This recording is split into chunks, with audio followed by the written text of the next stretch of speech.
విద్యార్థుల తల్లిదండ్రులు చిన్న పిల్లల అప్పటి నుంచి సేవ చేసేలా వారికి అవగాహన కల్పించాలని జిల్లా అదనపు న్యాయమూర్తి శ్రీనివాసరావు పేర్కొన్నారు.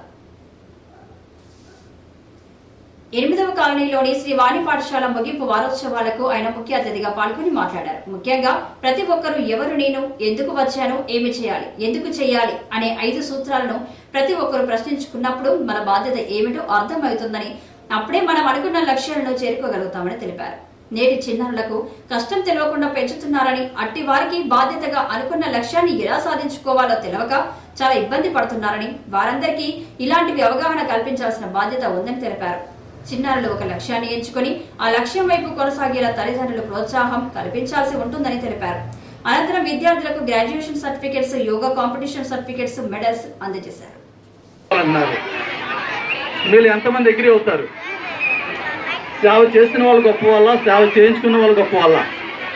ఒక టీచర్ గారు ఒక 100 మందికి మరి టీచ్ చేస్తారు. ఆ 100 మందికి టీచ్ చేస్తున్నప్పుడు అందులో కొంతమంది ఒక మంచి స్థాయికి వెళ్తారు. వెళ్ళినప్పుడు ఆ టీచర్ గారిని చూసి ఎక్కడ చూసినా సరే రండి మేడం అని వాళ్ళ ఎంతో గౌరవించి వాళ్ళని ఇంటికి తీసుకెళ్ళడం, లేదంటే ఏదైనా మాట్లాడడం కానీ అది చేస్తుంటారు. మరి ఇక్కడ ఆ స్టూడెంట్ ఇప్పుడు కూడా చిన్నవాడిగానే ఉంటారు. ఎందుకు? టీచర్ మాకెంత సేవ చేసింది అని ఒక కృతజ్ఞత కలిగి ఉంటాడు. అందు గురించి ఏంటంటే మనిషి ఎప్పుడు కూడా సేవ చేయడానికి ఇష్టపడాలి. ఓకేనా? కారణ జన్ములు ఉన్నారు. కారణ జన్ములు అంటే తెలుసా? కారణ జన్ములు అంటే ఏంటి అంటే మీ పుట్టుకకి ఒక రీజన్ ఉంటుంది. నా దృష్టిలో భూమి మీద పుట్టిన ప్రతి మనిషి కూడా ఒక కారణ జన్ముడే.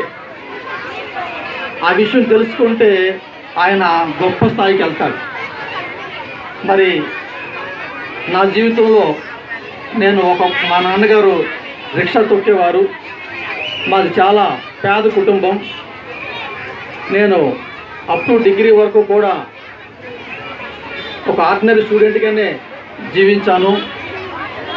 10th క్లాస్లో ఆర్డినరీ మార్కులు 45% మార్కులు వచ్చాయి. ఇంటర్మీడియట్ ఫెయిల్ అయ్యాను. మళ్ళీ పాస్ అయ్యా. ఒక ఎగ్జామ్ ఉంటే రాశాను, అది జస్ట్ 42% మార్కులు వచ్చాయి. తర్వాత మళ్ళీ డిగ్రీలు కూడా 45% మార్కులు వచ్చాయి. లాలో కూడా జస్ట్ ఒక 53% మార్కులు వచ్చాయి. ఆ తర్వాత నేను యూనివర్సిటీలో జాయిన్ అయ్యాను. యూనివర్సిటీలో జాయిన్ అయినప్పుడు నాకు డాక్టరేట్ వచ్చింది. ఆ డాక్టరేట్తో పాటుగా ఈ గోల్డ్ మెడల్ కూడా వచ్చింది. ఈ కార్యక్రమంలో పాఠశాల కరస్పాండెంట్ లక్ష్మణ్ కుమార్, పాఠశాల హెచ్ఎం మానస, న్యాయవాదులు భూమయ్య, శ్రీనివాస్, రామ్మూర్తి, రజిత, విద్యార్థుల తల్లిదండ్రులు తదితరులు పాల్గొన్నారు.